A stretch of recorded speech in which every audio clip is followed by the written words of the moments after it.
दोस्तों कई बार क्या होता है कि की फ्रेम्स वगैरह आप लगाते हैं लेकिन उसके अंदर स्मूथनेस आपको नहीं मिलता है या फिर कोई इमोशंस पे लगाए हैं या फिर ओपासिटी पे या कहीं पे भी आप की फ्रेम्स लगाए हैं उसको आप स्मूथ नहीं कर पाते हैं, उसके अंदर जर्क आ रहा है, झटका आ रहा है या फिर उसके एजेस को शार्प करना चाहते हैं। तो उसके लिए इस प्रीमियर प्रो के अंदर लीनियर, ईज इन, ईज आउट इस तरीके के बहुत सारे ऑप्शंस होते हैं। तो आज के इस वीडियो में उन्हीं सभी ऑप्शंस को हम देखने वाले हैं किस तरीके से आप अपने एनिमेशन को स्मूथ कर सकते हैं। दोस्तों मैं अनिल शर्मा और आप हमारे साथ सीख रहे हैं एडोब प्रीमियर प्रो और ये एडोब प्रीमियर प्रो का लेक्चर नंबर 16 है। तो चलिए आज के इस वीडियो को स्टार्ट करते हैं। देखिए यहाँ पे सबसे पहले हम प्रीमियर प्रो को स्टार्ट किए हुए हैं और प्रीमियर प्रो के अंदर ये एक फुटेज हम लेके आए हुए हैं और इस फुटेज को हम जैसे सिलेक्ट करेंगे तो यहाँ पे आपको मोशंस के अंदर यहाँ पे टॉगल एनिमेशन का ऑप्शन दिखेगा। इसको जैसे आप ऑन करेंगे तो यहाँ पे आपका की फ्रेम बन जाएगा या फिर यहाँ से आप ऐड कर सकते हैं, रिमूव कर सकते हैं। इसको हम पिछले वीडियो में डीप में कवर किए हैं की फ्रेम को किस तरीके से आप एडजस्ट कर सकते हैं, कॉपी पेस्ट या फिर की फ्रेम कैसे आप सेट कर सकते हैं। तो ये सारे ऑप्शंस हम पिछले वीडियो में कवर किए हैं। आप उसको अगर नहीं देखें तो एक बार देख लें फिर इसको कंटिन्यू करें क्योंकि ये सभी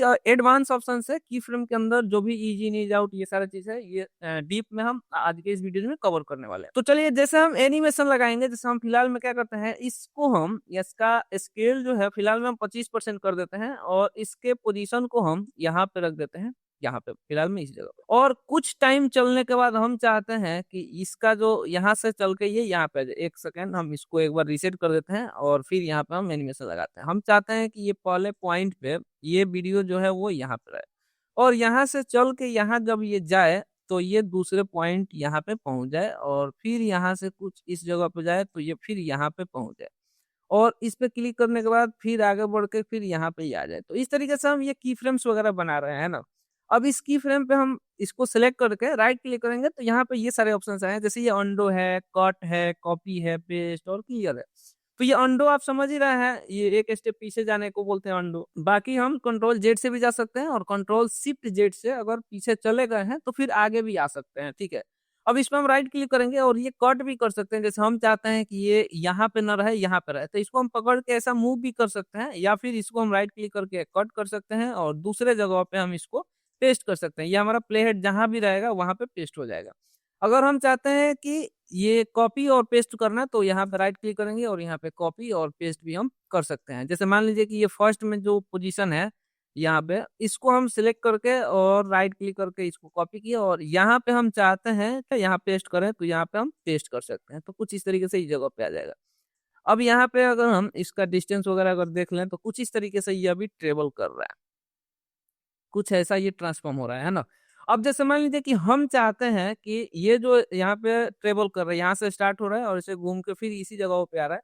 तो इस तरीके से हम इसको एडजस्ट किया। अब इसके अंदर जैसे मान लीजिए कि हम इसको सबको सिलेक्ट करना है तो कहीं बाहर क्लिक किए और ये एक पे क्लिक करके और यहाँ सिलेक्ट ऑल भी कर सकते हैं या फिर यहाँ क्लियर भी दिया है। जैसे मान लीजिए इसको हम सिलेक्ट किए और राइट क्लिक करके यहाँ पे क्लियर कर सकते हैं या फिर हम चाहें तो इसको सिलेक्ट करके और डिलीट बटन को यूज कर सकते हैं, कंट्रोल जैसे फिर ला लेते हैं और इसको हम चाहे तो बैक स्पेस से भी डिलीट कर सकते हैं। तो यहाँ पे आप बैक स्पेस से भी की फ्रेम को डिलीट कर सकते हैं या फिर डिलीट बटन को भी यूज करेंगे तो हो जाएगा या फिर राइट क्लिक करके और क्लियर करेंगे तो हो जाएगा। तो ये तो था आपका बेसिक सा ऑप्शन। ये सिलेक्ट ऑल है, इन सभी को सिलेक्ट कर देगा। आगे अगर हम बात करें तो यहाँ पे ये टेम्पोरल इंटरपोल्यूशन है और ये स्पेटियल इंटरपोल्यूशन है। तो इसके अंदर कुछ ऑप्शन आपको सेम सेम दिख रहा है। जैसे मान लीजिए कि इसके अंदर अगर हम आए तो यहाँ पे देखें तो linear Bezier, auto Bezier, continuous Bezier या फिर इसके अंदर भी वही सारे ऑप्शंस आपको देख रहे हैं। ये दोनों एक्चुअल में क्या है, सबसे पहले हम यहाँ पे जैसे ये एनिमेशन जो हम यहाँ पे ये लगाए हुए हैं तो इसको हम सिलेक्ट करेंगे और सबको सिलेक्ट करते हैं और यहाँ पे हम आते हैं सबसे पहले स्पेटियल में और इसके अंदर ये लीनियर का जो ऑप्शन दिया हुआ है इस पे हम क्लिक करते हैं। अब जैसे हम लीनियर पे क्लिक कर रहे हैं तो यहाँ पे आप देख रहे हैं इसका जो यहाँ पे की फ्रेम था, इसका जो एजेस था ये शार्प हो गया, मतलब ये एकदम सीधे आएगा यहाँ पे और फिर यहाँ से ऐसा मुड़ेगा और फिर यहाँ पे सीधे आएगा और फिर ऐसा मुड़ेगा। इसको हम एक बार प्ले कर रहे हैं, यहाँ पे देखिए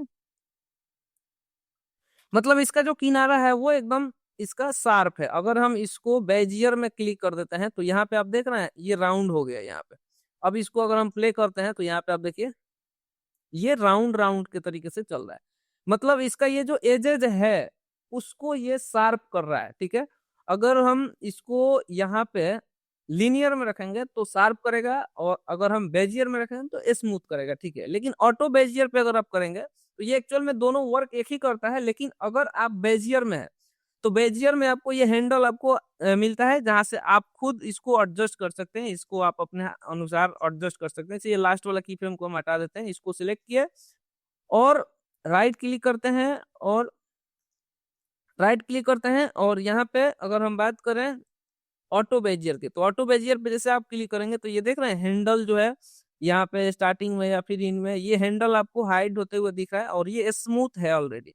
इसको अगर हम प्ले करेंगे तो यहाँ पे ये स्मूथ चल के जा रहा है, ठीक है। अगर इसको हम राइट क्लिक करके और बेजियर पे क्लिक करते हैं तो यहाँ पे आप देख रहे हैं ये हैंडल एक्टिव हो गया। अब इस हैंडल को हम पकड़ के, जैसे अभी कभी-कभी क्या होगा कि आपके एंड में भी इस तरीके से सीन हो जाता है, यहाँ पे आपको ये नहीं दिख रहा है जो डॉट डॉट दिख रहा था, मतलब वो जो ट्रांसफॉर्म का यहाँ पे बेस था, पाथ था, वो नहीं दिख रहा है। तो उसके लिए आपको क्या करना है, मोशन पे क्लिक कर दीजिएगा तो ये दिखने लगेगा, ठीक है।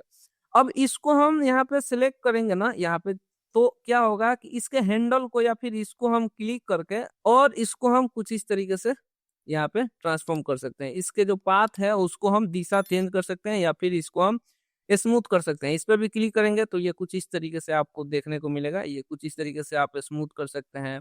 जैसे ही यहाँ पे हमारा माउस जा रहा है ना, तो यहाँ पे देखिए माउस चेंज हो रहा है, इसका मतलब पिक कर लिया है पॉइंट, और कुछ इस तरीके से हम इसको और भी ज्यादा स्मूथ करना चाहें तो शार्प करना चाहें तो वो कर सकते हैं। ये इतना सारा राउंड हो गया। तो ये एक्चुअल में क्या है, यहाँ पे आप राइट क्लिक करिए और ये बेजियर में अगर है तो आप खुद से भी हैंडल कर सकते हैं, और ऑटो बेजियर है तो ये सॉफ्टवेयर आपको ऑटोमेटिक उसके एजेस को स्मूथ बना के देगा, तो आप चाहे तो इसको भी यूज कर सकते हैं, ठीक है ना। अब यहाँ पे एक और ऑप्शन है कंटिन्यूअस बेजियर, तो इसके अंदर क्या है, ये स्टार्टिंग के पॉइंट में भी आपको हैंडल देखने को मिलेगा, तो यहाँ भी एडजस्ट कर सकते हैं, एंड के पॉइंट पे भी एडजस्ट कर सकते हैं, और इन सभी जगहों पे हैंडल को आप एडजस्ट कर सकते हैं।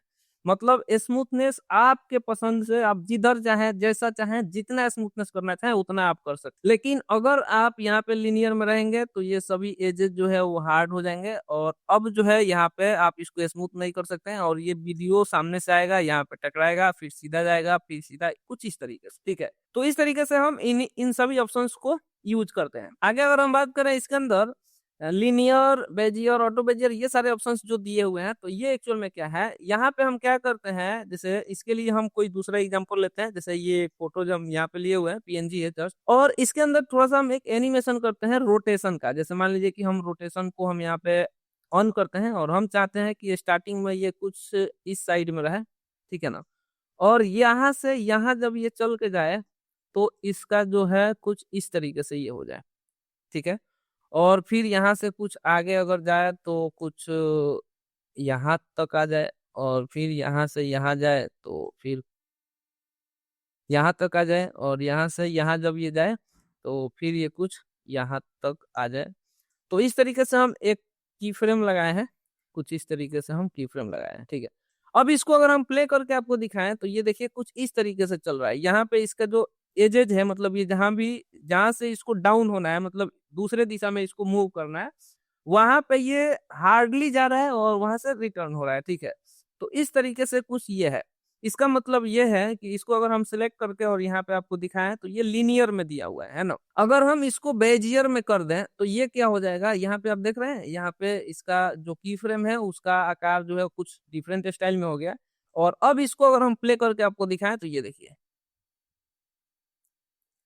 ये स्मूथ हो गया, अब नेचुरल फील दे रहा है। मतलब ये स्टार्ट और एंड जो है वो स्मूथ हो रहा है, मतलब स्लो हो रहा है, और बीच में आपका वो जो स्पीड है वो पकड़ के रख रहा है, ठीक है ना। जैसे इसको इस तरीके से भी आप समझ सकते हैं, जैसे अगर आप कार या बाइक अगर आप चला रहे हैं, ठीक है, तो उसमें जैसे आप स्टार्ट कर रहे हैं चलना, जहां से भी स्टार्ट कर रहे हैं, तो एक ही बार अचानक से तो 100 का स्पीड आप लेंगे नहीं, पहले 0, फिर 10, फिर 20, 50, इस तरीके से बढ़ेंगे। और रुकना भी होगा तो एक ही बार तो रुकेंगे नहीं, जैसे 100 पे चल रहे हैं तो पहले 100, 80, 70, 50, 40, इस तरीके से स्लो स्लो स्लो रुकेंगे, तो वो नेचुरल होगा, है ना।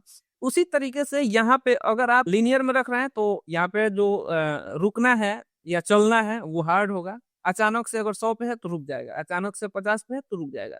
लेकिन अगर आप बेजियर में रखते हैं तो स्मूथ स्लो होगा और स्मूथ स्टार्ट होगा, है ना। अब इस तरीके से यहाँ पे ऑटो बेजियर दिया हुआ है।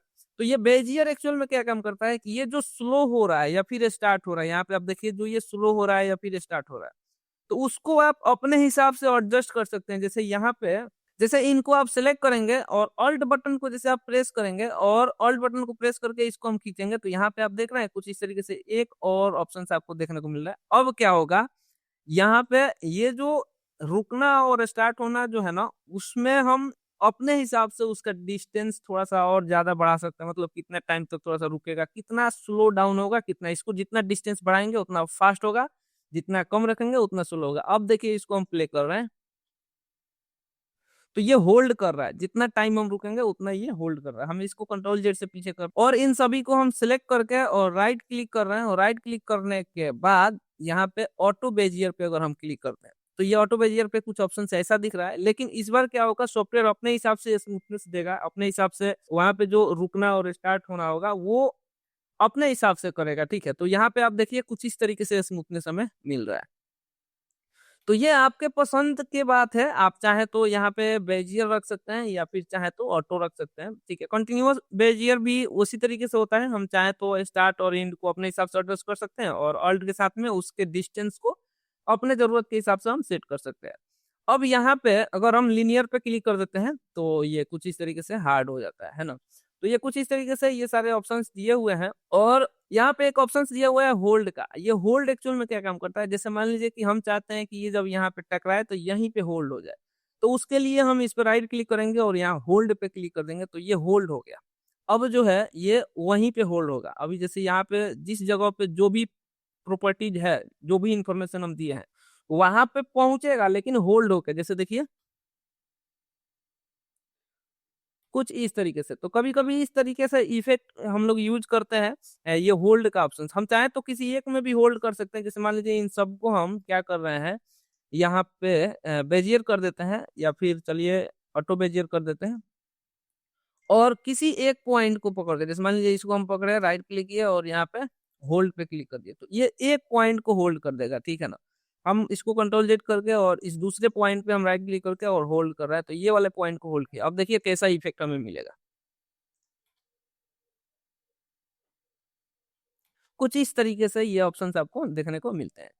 अब आगे अगर हम बात करें यहाँ पे, जैसे इसको हम फिर से कर देते हैं बेजियर और आगे अगर हम बात करें इसके नीचे फिर से ऑप्शंस है, जैसे इज इन और इज आउट का ऑप्शंस दिया हुआ है। तो ये एक्चुअल में क्या काम करता है, इज इन और इज आउट। ये इज इन का मतलब हुआ कि स्मूथनेस इन करना है और आउट का मतलब आउट, मतलब उसको रिलीज करना है। जैसे ये यहाँ से इसको हम सबको फिलहाल में सिलेक्ट करके और यहाँ पे लिनियर करते हैं, है ना।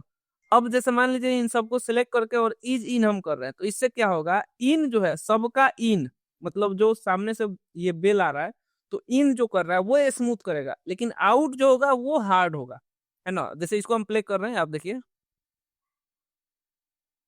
मतलब इन जो करेगा वो स्मूथ करेगा, रुकने वाला प्रोसेस जो है वो स्मूथ होगा और स्टार्टिंग वाला जो है वो हार्ड होगा। लेकिन अगर हम इसको इज आउट कर दे अगर, तो इस बार क्या होगा, आउट जो है वो स्मूथ होगा। ठीक है, तो इस तरीके से इज इन और इज आउट को यूज में लिया जाता है और हम लिनियर और बेजियर को यूज करते हैं। दोस्तों कई बार क्या होता है ना कि कुछ लोग ये सारे ऑप्शंस को नहीं जानते हैं और हार्ड को ही रखते हैं, जैसे लिनियर या बेजियर। अगर आप इसको लिनियर में ही छोड़ देते हैं, बेजियर नहीं करते हैं, तो आपका जो स्मूथनेस है वो अच्छा से नहीं होता है, तो आपके वीडियो में प्रोफेशनल फील नहीं आता है। दोस्तों ये वीडियो अगर आप यहाँ तक देख रहे हैं इसका मतलब ये है कि आपके अंदर सीखने की चाह है और आप वीडियो एडिटिंग को अच्छा से सीखना चाहते हैं। दोस्तों मैं आपको बताना चाहता हूँ कि अगर आप डीप में सीखना चाहते हैं तो इस वीडियो को देखने के बाद आप इसको सही से प्रैक्टिस करें और फिर आगे का वीडियो देखें। थैंक यू, मिलते हैं अगले वीडियो में। दोस्तों वीडियो अगर आपको अच्छा लगा तो चैनल को सब्सक्राइब कर दें, अपने दोस्तों को भी शेयर करें ताकि आपके साथ आपके दोस्त भी सीख सके एडोब प्रीमियर प्रो। और नीचे कमेंट करके हमें जरूर बताएं कि आपको ये वीडियो कैसा लगा। थैंक यू, मिलते हैं अगले वीडियो में।